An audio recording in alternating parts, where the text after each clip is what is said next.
The recent State of Play showed even more gameplay of the upcoming waifu game Stellar Blade. The game does look great. It's still not a PS5 system seller in my opinion. Can't wait for the PC release of this one and how insane the modding community will be. Regardless, the backlash towards this game persists. Some of these people pointed out the upskirt shots. I watched the trailer when the State of Play was airing and I did not see any of these when it was live at all. Then I downloaded the trailer and I eventually found it at this time. But look, it was so brief, you can totally miss it. You had to up your pause game to find these stills. Yes, it could be someone else's screenshots, but reposting the whole thing under the guise of moral outrage just screams incredibly suspicious to me. Forgive me for being immediately distrustful to anyone that hides their horny behind moral outrage, especially when they're shilling another game from the platform that they're fanboying on. Seriously, Starfield? Come on. The most common sentiment being thrown towards people that look forward to Stellar Blade is that they're incels and virgins because the game has an attractive female character being played by an attractive model. This guy said that it's the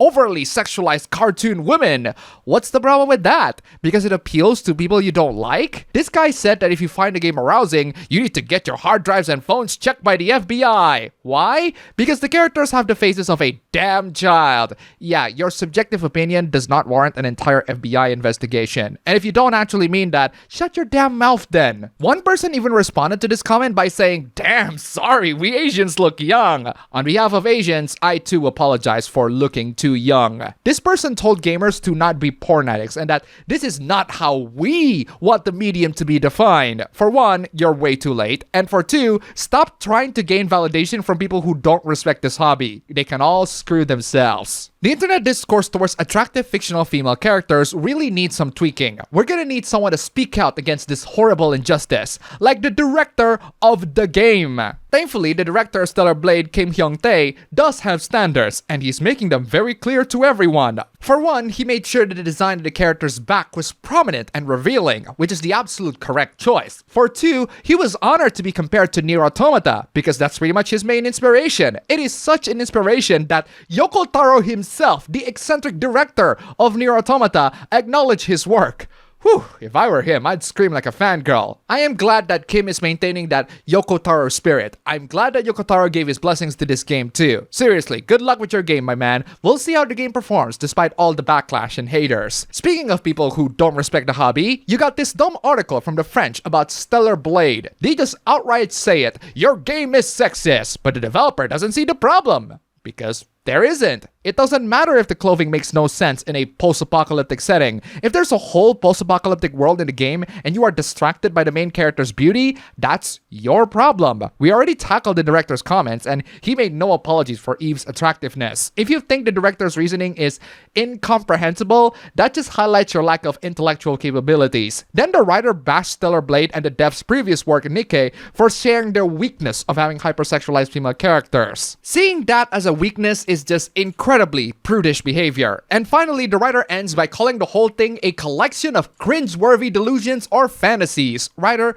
call it cringe all you like. This game is at the top of the PlayStation pre-order list. I am seeing a problem for this game, and that's you and your stupid article. Boy, we have more clowns to talk about the next segment. But before we get to that, this video is brought to you by all these wonderful people. You guys are fantastic. If you want to see your names among these legends, then check out the links down below. Just $1 and you have contributed to this channel significantly. Seriously, thank you so much. And now, let's get into our next clown. To all the people that got outraged by the incels and virgins that like Stellar Blade, I want you all to save up your energy and fight the real incels and virgins. This account is giving some truth bombs. This is what gamers want. Anyone who complains aren't real gamers. I wholeheartedly disagree. If you ask me, what gamers really want is this. That's right, both males and females are getting scantily dressed in video games to appeal to everyone. This is the only correct answer, and if you disagree, you're not a real gamer. But that's not the reason why this account is here. This account is here because of two things. First off,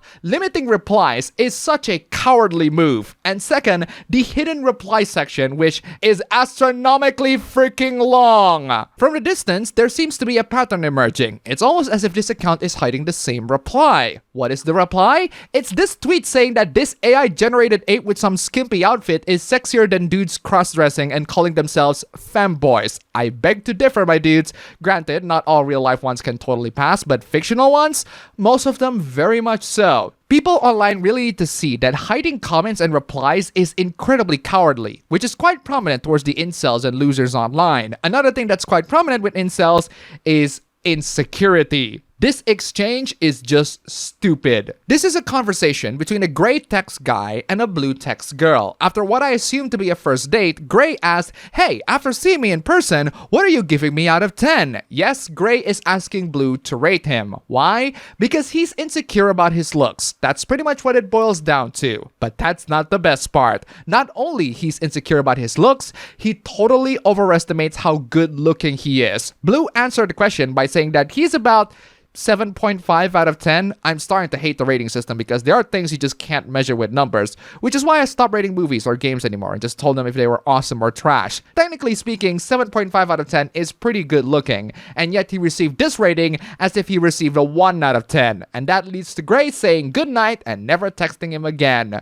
Your loss, moron. It's really not that hard for people to not do something stupid, but sometimes the stupid thing that happens is beyond a person's reach. This one right here is the fault of the legal system, and it absolutely pisses me off. Spec Ops: The Line is a rare gem among modern shooters. I think that the game is more of a character journey of Walker and his downward spiral to insanity, while I, as a player, try very hard to bring him out of that downward spiral before realizing that I have no control over him and the game knows that I don't. The point is, I love the game and I think people should play it. And no, this game is not war propaganda. That's like calling Zootopia an animal hate movie. The problem is that you can't get the game anymore. The game is officially delisted on all the platforms around the world. Why? Because of some licensing issues for the music. They're expired, apparently. If you want to play the game, the only way for you to do it is if you sail the 7 seas. There are more and more reasons why you absolutely should sail the 7 seas. Again, our piracy mega threat, guys. Entertainment media being delisted off of the official channels is nothing new.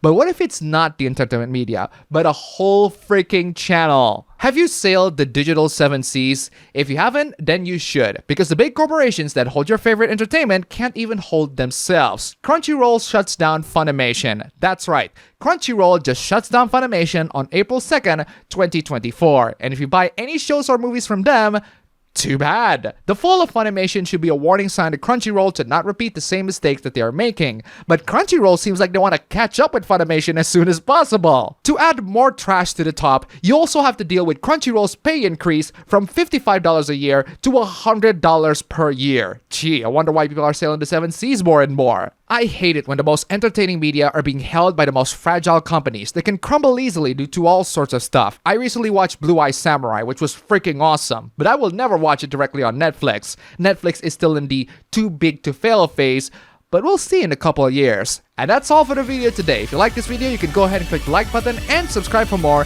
Don't forget to check out my APB Show channel, link down below. Go subscribe. Thank you for watching, and I'll see you all next time.